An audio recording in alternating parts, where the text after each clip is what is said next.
This is the desert. So many important things happen in the desert that we need a piece of it to remember these stories.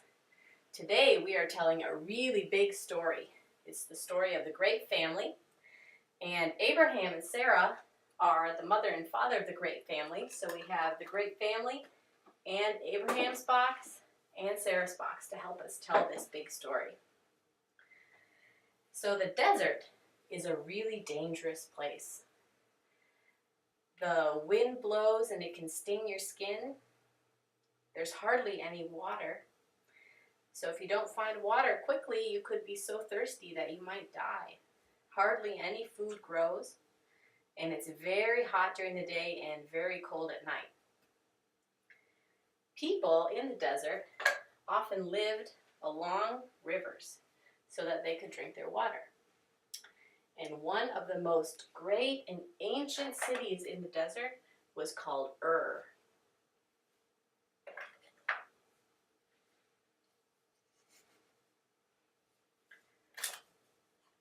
Right now, the mother and father of the great family are named Abram and Sarai. The people who lived in Ur believed that there were many gods. They thought there was one God for each river, one God for each city, one God for each rock. But Abram and Sarai were part of a family that believed there was only one God. And that same God was everywhere. He was in every river and every city and every rock and every plant. One day, it was time for Abram and Sarai to move to a new land. They were a little bit worried because they hoped that the God that they knew would be in the new city, but they weren't sure. So they walked toward Haran with their donkeys, with their old relatives, with their young children. And they walked along the river Euphrates so that they could drink the water. At night, they slept in tents.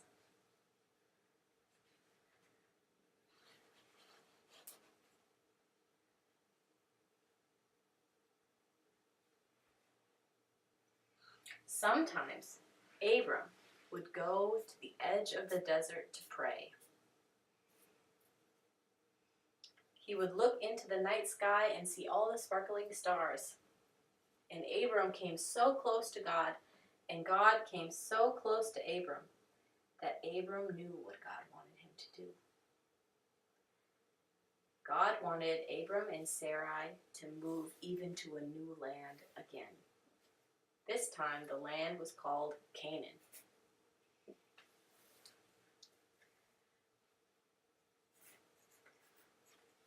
On the way, Abram went up on a hill called Shechem to pray, and he found that God was there. So he built an altar to remember the place.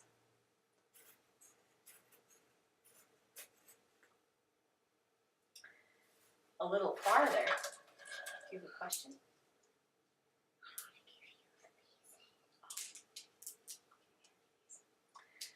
He went to a place near Bethel, and he found that God was there too. And so he built another altar to remember. Abram and Sarai learned that God was everywhere. The same God was everywhere, just like they had hoped. At this point, Abram and Sarai were very old because they had made a long journey. But God promised Abram that he would be the father of a great family. And that his family, he would have as many children as there were stars in the sky. It's a lot, isn't it? He would have as many children as there was sand in the desert. Whoa. And he would have as many children as there was dust in the ground.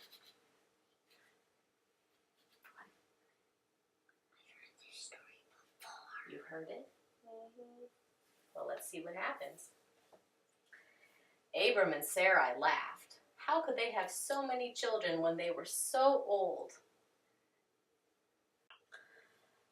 Sarai had an idea. She gave her helper Hagar to Abram so that Hagar could have Abram's baby. When Hagar was about to have her baby, she got scared because Sarai was kind of angry. Sarai wanted to be the one to actually have the baby. So Hagar ran away, and she stopped to drink by a sprig of water. Again. But God saw Hagar by the sprig of water, and he sent an angel to tell Hagar that it was okay to go back and that she would have a son and she would name him Ishmael. So Hagar went back. I'm trying to see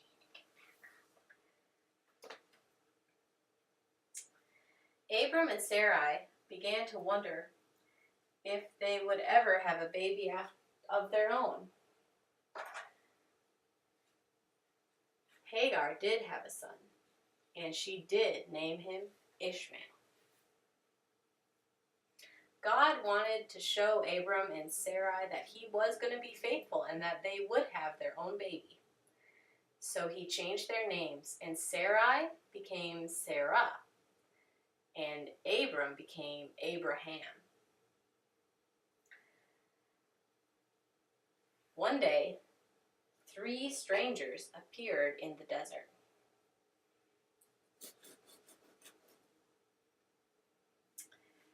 And Abram and Sarai went to talk to these 3 strangers. The 3 strangers said, in the spring of the year, God is going to bless Sarah with a son, and she is going to name him Isaac. This made Abraham and Sarah both laugh because they still did not believe that they could have a baby at how old they were. But they went back, and in the spring of the year, Sarah did have a son, and she named him Isaac.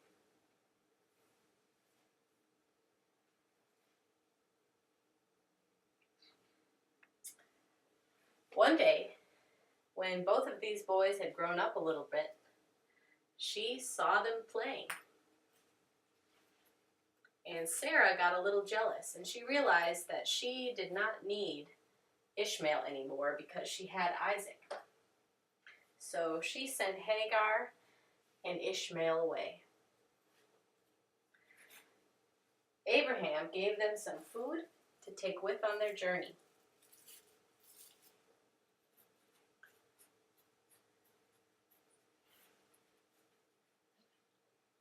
But when they had run out of water,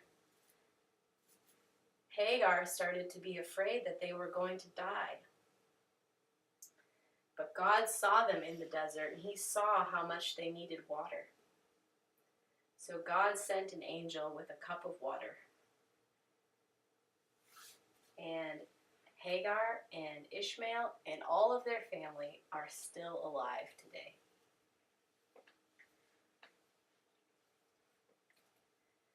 Isaac grew up to be a fine young boy. He became as tall as his father. One day, God appeared to Abraham, and he said, Abraham, I need you to take the son that you love up to the mountain called Moriah and offer him as a burnt sacrifice to me. This made Abraham very sad, but he knew he had to obey God.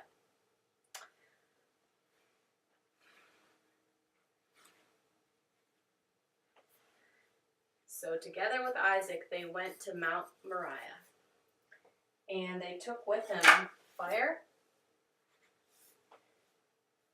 and sticks for the burnt offering and a knife.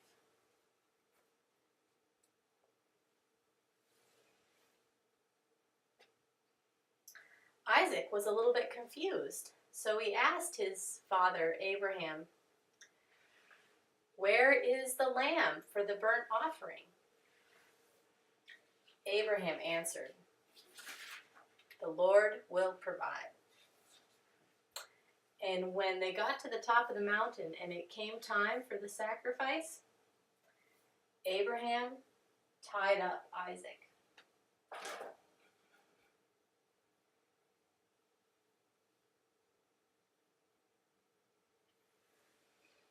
And Abraham picked up the knife.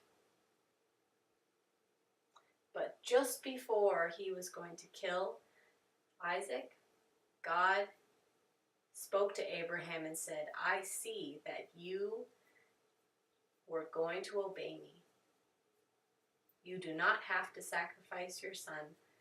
I will provide a ram for the burnt offering." And all of a sudden, a ram appeared out of the bushes. Abraham untied Isaac and they offered the ram instead. Abraham and Isaac went away down the mountain. They went back home. God sent an angel to Abraham with a message. The angel said to Abraham, "God says that he has seen your obedience, and he will make you the father of a great family. They will be as many as the stars in the sky, and as many as the dust in the ground, and as many as the grains of sand in the desert. God will make you a great blessing because you have obeyed him." When Isaac was all grown up, his mother Sarah died. But Sarah died. Well, she was very old. And they buried her in the cave near the oaks of Mamre. So then Abraham set out to help find a wife for Isaac. He found a wife, and that wife was named Rebekah. Rebekah was very brave to travel all the way across the desert to become part of the great family. Isaac and Rebekah had twin babies named Jacob and Esau, and we're going to hear more about them next week. And when Abraham was very old and died, they buried him in the cave with his wife Sarah. The great family has continued to grow year after year. Jacob and Esau had babies, and their children had babies, and their children's children had babies, all the way to your grandmother and your grandfather. Mine. And your mother and your father. Mine. You are part of the great family. Which is you. Which is me and Daddy and Grandma and Grandpa.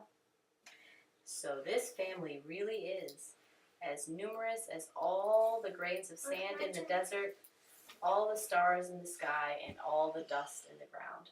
I'm trying to get a hill. I wonder which part of this story you like the best. Is there a part you like the best? Smoothing the sand. I wonder which part of this story was the most important. Which? I don't know. I don't know either. I wonder which part of this story was about you. The family. Mm-hmm. Can I smooth out the sand? Yep. Are we all done? Yeah. Can you put everything away? Mm-hmm. Play with it? Yeah. How long this thing gonna be?